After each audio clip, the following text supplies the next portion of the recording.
ये अधर्म का पैसा बिल्कुल ठीक नहीं है। पक्का मान लो ये वो विष है, जब तक तुम खर्चा नहीं करोगे तब तक तो चैन, और जिस दिन तुम उसका प्रयोग शुरू कर दिए तो वो तुम्हारे परिवार में अशांति पैदा कर देगा, तुम में कोई ना कोई घटना पैदा करेगा जिससे आप दुख भोगोगे। पक्का समझ लो, आज हमारी बात लिख लो, कल आप इसका अनुभव कर लेना, क्योंकि हम शास्त्र सम्मत बात कहते हैं, कोई मनमानी नहीं कहते।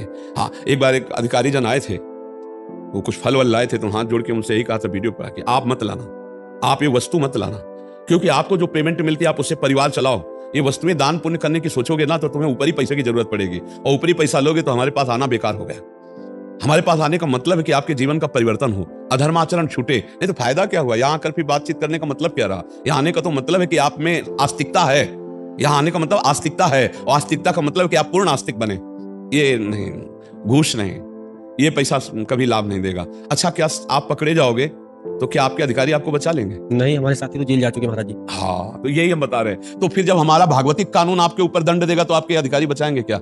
सोचो, जब ये राजकीय कानून आपके ऊपर जब पकड़े जाओगे और दंड देगा तो आपके जो अधिकारी है ना, वो साफ ऐसे हो जाएंगे कि हम जानते भी नहीं, अच्छा आप ये करते थे।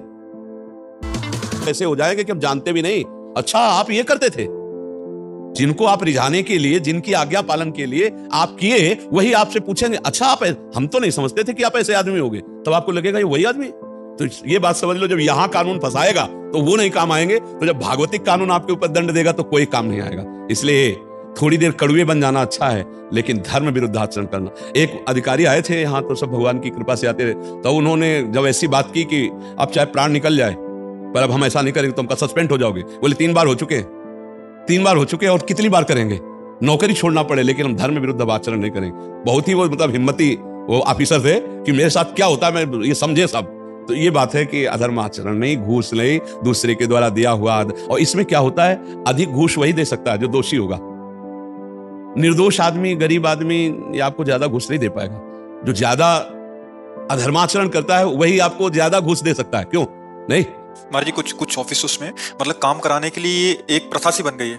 कुछ ऐसे काम है कि मतलब सरकारी ऑफिस में बिल्कुल इसके बिना होते नहीं है। अभी एक और प्रश्न भी था महाराज जी, किसी का, आपका प्रश्न था शायद, मैंने उसको किया नहीं, बट बहुत लंबा चौड़ा उन्होंने किया था कि तो धर्म का पैसा, जैसे हमारा, जैसे अपना जमीन का कोई काम हो, अपना दाखिल खारिज का हो, तो जो सरकारी फीस है 100, 200, 300, 400, लेकिन वहाँ 10,000, 15,000 डिमांड करते हैं। तो उसमें अगर नहीं करें, कुछ ना कुछ त्रुटि लगा के खारिज कर देते हैं, कुछ ऐसा चीज, और फिर बार बार चक्कर लगाते हैं, अब कि आप 8-10 बार आओ, जब फिर बंदा परेशान हो के क्या करे? क्या मैं पैसे दूं अपने धर्म के पैसे? मैं भी पाप का भागीदार बनूं क्या? पर क्या है कि अपना कार्य कराने के लिए लोग भी पैसे देते हैं, और वो ऐसी परिस्थिति रखते हैं कि उनको अधिक धन की प्राप्ति हो, इसीलिए धीरे धीरे भ्रष्टाचार की वृद्धि होती चली जा रही है, इसीलिए अशांति बढ़ती चली जा रही समाज में, इसीलिए भ्रष्ट आचरण बढ़ते चले जा रहे हैं। आज हमारी मानसिक वृद्धि केवल धन पर लगी हुई है। कैसे धन? अच्छा, धन से ही सब सुख मिल जाते हैं क्या?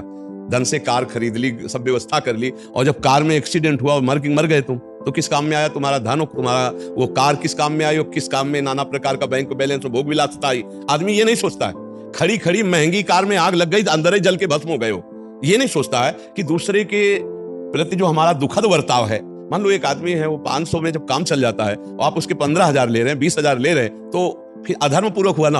अब वो जोड़ जोड़ कर आप खरीदोगे कार या कोई व्यवस्था करोगे, वो व्यवस्था ही आपको खा जाएगी, वो व्यवस्था ही आपको कष्ट दे देगी। महाराज जी, खत्म हो सकता है क्या? ये खत्म हो सकता है जब सबके अंदर अध्यात्म जागृत हो, तभी हो सकता है, अन्यथा नहीं हो सकता।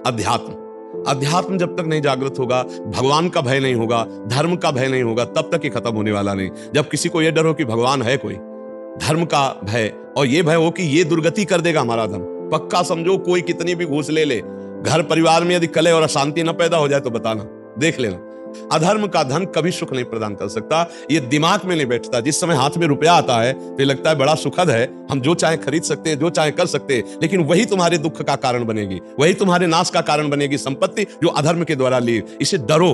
धर्म का 100 रुपया तुम्हारे लिए बहुत सुखद रहेगा, अधर्म का 1 करोड़ तुम्हारे लिए बड़ी हानि पैदा कर देगा। वो 1 करोड़ बड़ा दुख देगा, समय पर देख लेना। अब ये बात चूंकि वर्तमान में मिल रहा है, इसलिए कोई भविष्य के लिए देखता ले, उसको लगता है इसी से भविष्य अच्छा बनेगा, क्योंकि हम बढ़िया मकान बना लेंगे, बढ़िया गाड़ी खरीद लेंगे, बढ़िया सुख सामग्री। लेकिन इस कर्म का जब फल आएगा तो सब सुख सामग्री नष्ट भ्रष्ट हो जाएगी। अब आ गया हृदय में सूचना आ गई कि आपके कैंसर हो गया, अब क्या?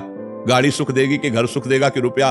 बोले 4थी स्टेज पर है, अब मरने के लिए तैयार हो जाओ। भजन किया नहीं, धर्म किया नहीं, तो हृदय में ऐसे हर क्षण मरता है वो, हर क्षण मरता है वो, बात समझ लो।